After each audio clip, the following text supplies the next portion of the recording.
Hello, everyone. Welcome back to Panik Peak. Let me know where you are listening from in the world by leaving a comment. Don't forget to like and subscribe if you like the episode. Now, let's relax and let's begin. Outpost 17. Some places are not meant to be worked in. Not because they are dangerous, but because they notice you. They don't stay still when you leave them alone. They don't remain unchanged. They learn, and sometimes they wait for someone to replace what was there before. I used to think that was just paranoia. Now I know better. I didn't believe the stories people told about forests, about strange sounds at night. People getting lost only a few steps off the trail, or figures between the trees that only move when you're not looking. I thought it was just superstition. I just needed a job. Forest ranger, remote northern territory, routine patrols, solitude required. I signed the contract without hesitation. I wish I hadn't. Day 1, Arrival Outpost 17 isn't really a building. It's a wooden cabin dropped deep into endless forest, about 40 kilometers from the nearest village. No cell signal, no real road. Just a narrow logging trail that disappears behind you like it's being erased. The supervisor who brought me didn't say much. Before leaving, he said, "You'll get used to the silence. Just don't try to fight it." I laughed. I thought he was joking. He wasn't. Day 3, the silence. The first days were easy. I walked the marked trails, checked boundary posts, logged small things in my notebook, fallen branches, animal tracks, wind damage. Everything was normal, too normal. But something bothered me, the sound, or rather, the lack of it. No birds, not fewer birds, none. Day 5, 3:12 a.m. I woke up at 3:12 a.m., not because of a sound, because of silence. A heavy silence, like pressure in my ears. I stepped outside. The forest felt wrong, too still, too dark. Then I heard it, a crack, far away, then another, closer. I swept my flashlight across the trees. Nothing. But when I turned it off, the forest was still moving. It just stopped when I looked at it. Day 7, the radio. The radio stopped working. I changed the batteries. Nothing but static. Then, a voice came through. Broken, fragmented. "Don't follow the line. It repeats when you walk. You already passed it." I froze. Then silence. Complete silence. No signal, no response. Just nothing. Day 10. The markers. The trail markers were wrong. Not missing, wrong. I found posts I'd already passed. Again. But slightly different, a scratch that wasn't there before. Fresh bark on old wood. One day I marked a tree myself. Red tape. Bright. Impossible to miss. The next day I found it again. But the tape was old. Weathered. Like it had been there for years. Day 12. The voice. Someone called my name, behind me, clear. I turned fast. Nothing. Then again. Closer this time. From deeper in the forest. "You're going the wrong way," I shouted. "Who's there?" No answer. Just movement between the trees. Every time I focused on it, it stopped moving. Like it only existed when I wasn't looking. Day 14. Lost. I tried to return to the cabin. I couldn't find it. That wasn't possible. I knew these trails. But everything had changed. Paths looped back into themselves. Rivers appeared where there shouldn't be rivers. The compass spun uselessly. By nightfall, I stopped pretending I knew where I was. I built a fire and waited. Day 15. The thing I didn't sleep.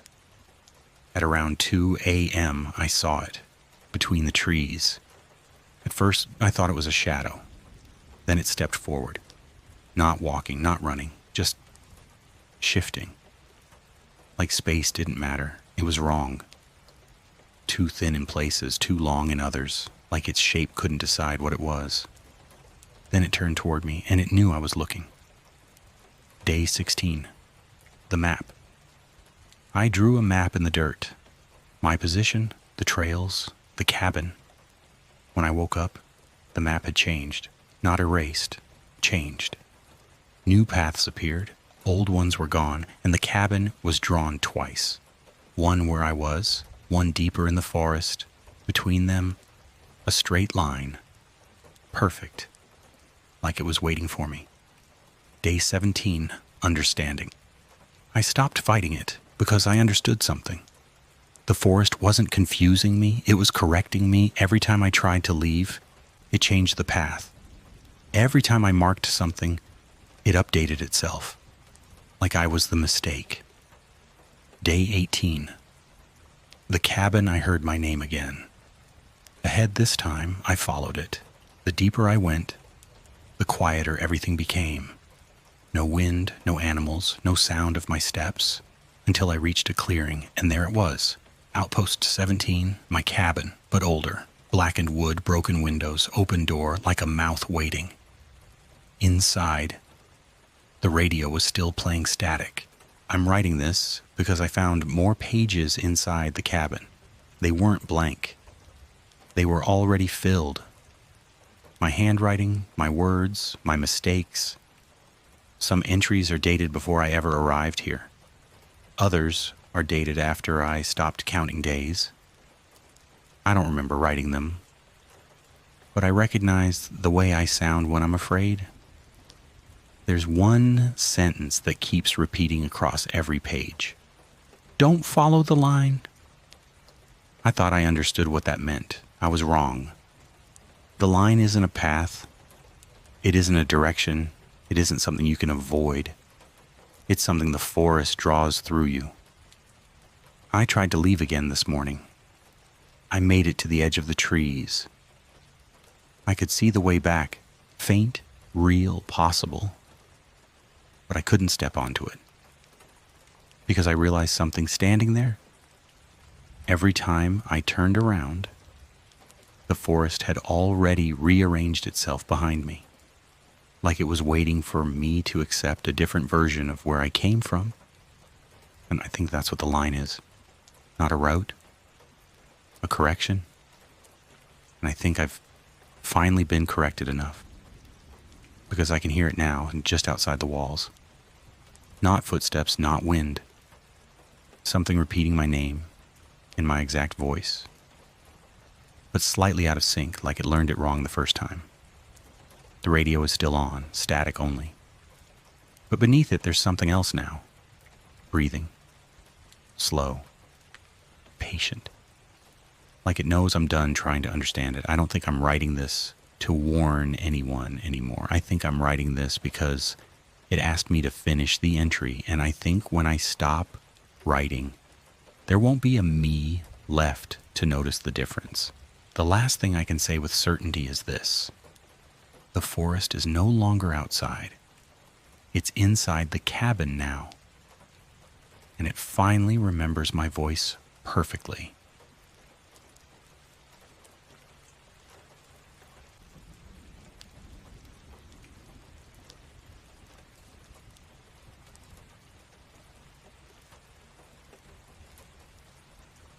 Story 2. The accident. I woke up to the sound of rain hitting metal. At first I didn't understand where I was. My head felt heavy, like it was filled with wet cotton. The world outside the windshield was tilted at an impossible angle, and the air smelled like burned rubber and cold gasoline. Then I remembered the crash. I had been driving late at night on a long stretch of highway. No traffic, no lights. Just me, the road, and fatigue creeping in like a slow mistake. I must have drifted. One second I was on the road, the next I was in a ditch wrapped around a crooked tree that definitely hadn't been there before I closed my eyes. My phone was dead. Of course it was. I pushed the door open. It resisted at first, then gave way with a sharp metallic scream. Rain poured in immediately, cold enough to shock me fully awake. The road was gone. Not damaged, not broken. Gone. Behind my car there was only a narrow dirt path disappearing into dense forest. In front of me a small town sat under the rain like it had been waiting for me to notice it. A few houses, a gas station, a flickering street light, a sign at the entrance that read, "Welcome to Havenbrook." The paint was too fresh. The wood too new for something sitting this far off any highway. I should have walked away. Instead, I started walking toward it. The town was quiet in a way that didn't feel natural. No dogs, no engines, no distant television noise. Just rain and the soft sound of water dripping from rooftops. The gas station was the first building I reached. The lights inside were on, buzzing faintly. The door chimed when I entered. A man stood behind the counter. He didn't look up. I waited a moment, then said, "I just had an accident. My car is down the road. I need a phone." He nodded slowly like he had expected me. Then he pointed to the wall behind him. And there was a phone there. Old landline, yellowed plastic, no buttons. I frowned. "Does it work?" He still didn't look at me. "It does," he said, "when the town allows it." I almost laughed. I thought maybe I'd hit my head harder than I realized. I picked up the phone anyway. There was no dial tone, just breathing, soft, close, like someone holding the other end too near their mouth. I dropped the receiver immediately. The man finally looked at me. His eyes were tired. Not confused, not curious, just tired in a way that felt ancient. "You shouldn't have come in through the south road," he said. "I didn't choose the road," I replied. "I crashed." He shook his head slowly.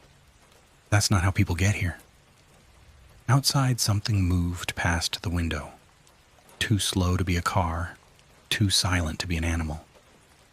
I turned, but it was gone before I could focus on it. The man slid a key across the counter. "Room 6, he said. "I didn't ask for a room." "You will." I didn't understand why, but I took the key anyway. The motel was across the street. 2 floors. Neon sign, half broken. H. Venbrook Inn. Room 6 was already unlocked. Inside, everything looked recently used. Bed slightly unmade. Warm cup stain on the nightstand. TV on mute, showing static that shifted too slowly to be random. I checked my phone again. Still dead. I sat on the bed trying to think logically. Small town, bad reception, weird locals, maybe a detour road I didn't notice. Simple explanations stacked on simple explanations. Then I noticed something on the mirror. A note, written in handwriting I didn't recognize. "Don't sleep until you see the road back." I stared at it for a long time, trying to convince myself it was a prank. But the paper wasn't taped. It looked like it had been written on the mirror itself, like the glass had accepted the ink. A knock came at the door. 3 slow taps. I didn't answer. The knocking stopped. Then the voice came through the door instead. Not loud, not urgent, just close. "You're already in the town," it said. "Now you just need to finish arriving." I stepped back instinctively. The TV in the corner flickered. The static shifted. For a fraction of a second, I saw the road. My road. My car still in the ditch. But something was standing beside it, waiting. And it turned its head toward me, like it knew I was looking through. The mirror in the room fogged up all at once. New words appeared. "You didn't crash here. You were brought here." The lights in the motel dimmed, and outside the rain stopped completely. Not gradually, instantly, like someone had turned off the world. The town outside grew quieter. Too quiet. Then, from somewhere in Havenbrook, a phone started ringing. I didn't open the door. I didn't answer the knocking. I didn't look back at the mirror. But I could feel the room changing anyway. The air got heavier, like it was remembering something I had forgotten. Like it was deciding what I was supposed to be. The TV static slowed down. It, not fading, just aligning. Outside, the town was silent now. No rain, no wind, no footsteps. Only that phone ringing somewhere in the distance. Still ringing. Patient. Certain. The note on the mirror started to blur at the edges, as if the glass was swallowing the ink back into itself. Don't sleep until you see the road back. But I understood something then. There was no road back. Not the way I meant it. The window reflected the room behind me. Except it wasn't quite right anymore. The bed was still there, the lamp, the door.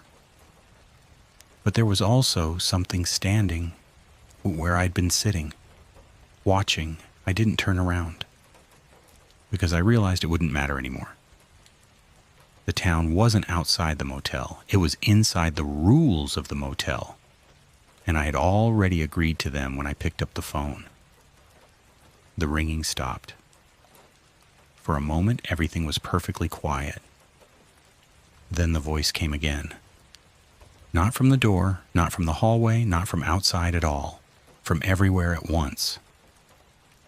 "You're awake now," it said.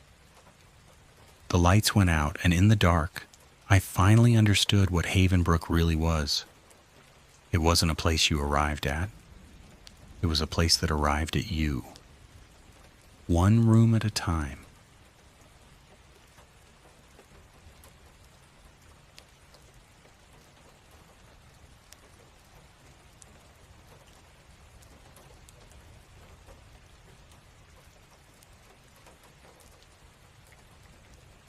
Story 3.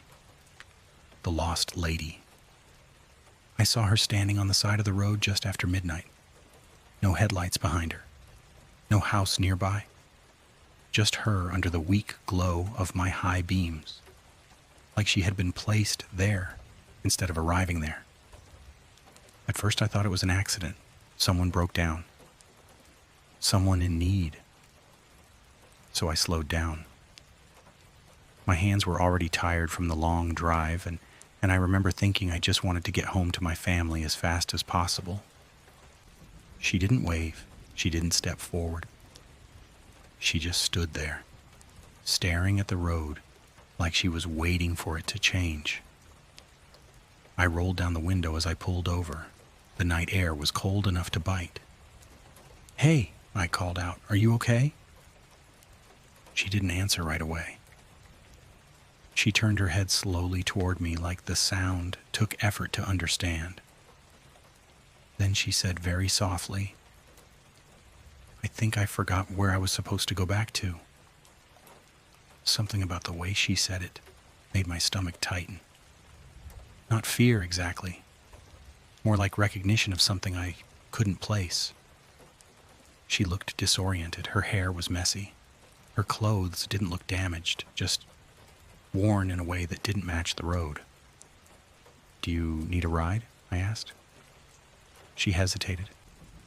Too long, like the question required permission from somewhere else. Then she nodded. I unlocked the passenger door. She got in slowly, carefully, as if the car might reject her. For a while, neither of us spoke. The engine was the only sound between us. I kept my eyes on the road, but I could feel her watching the dashboard lights, like they were unfamiliar objects. "You lost?" I asked eventually. She shook her head, then nodded, then said, "I think I was somewhere, but they keep moving it." I didn't know what that meant, so I didn't push it. I've met people like that before, confused, maybe mentally ill, maybe in crisis. The safest thing is usually just to get them to safety. I told her I was heading to see my family. She repeated the words quietly. Family. like she was testing if the words still existed. A few minutes later, my phone buzzed on the dashboard. Unknown number. I ignored it. It rang again, then stopped, then started again almost immediately. The woman in the passenger seat flinched at the sound. "Don't answer," she said suddenly. Her voice was sharper now, more awake. I glanced at her. "Probably just spam," I said. But she was already shaking her head. "No," she said. "They call when they notice you're missing." I almost laughed. Almost. But something about her tone made it stick in my throat. I turned the phone face down. The road stretched empty ahead of us, too empty. No other cars, no lights, no signs of anything living except the headlights carving a tunnel through the dark. After a while, she spoke again. "Where are you going?" "To see my family," I said. She stared forward, then whispered, "You're not going the right way." I frowned. "This is the only road." She shook her head again, more urgently now. "No," she said. "There are roads that pretend to be roads." I started to feel uncomfortable, not because of what she said exactly, but because she said it like she knew it. Like it wasn't a belief, it was experience. The GPS on my phone suddenly froze, then reset, then showed a route I didn't recognize. A longer route, a loop, back toward where I'd come from. I muttered under my breath and tried to fix it. The woman leaned closer to the window. Her breathing changed. Quicker. "Don't let it recalculate," she said. "Don't let it decide again." I turned to her fully now. "What are you talking about?" She looked at me, and for the first time, I saw real panic in her eyes. Not confusion, fear. "You picked me up," she said. "That means it already saw you." My grip tightened on the wheel. "Who saw me?" She didn't answer. Instead, she looked behind us. Through the back window. Her face went completely still, like something had just confirmed a thought she didn't want to have. Then she whispered, "They found the exit." I looked in the rearview mirror. Nothing there, just darkness.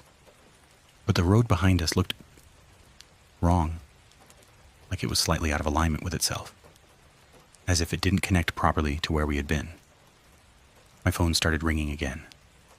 Louder this time, insistent. The woman suddenly grabbed my wrist. Hard. "Don't stop," she said. "Whatever you do, don't stop." And then I saw headlights in the mirror, behind us. Too close. Too fast. Approaching in perfect silence. No engine sound, no road noise. Just light growing larger and larger in the mirror, like something opening its eyes. I pressed the gas instinctively. The woman was shaking now. "They don't bring you back," she said. "They bring you into agreement."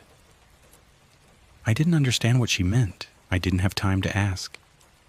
The headlights behind us filled the entire road, and then nothing, no impact, no crash, just silence.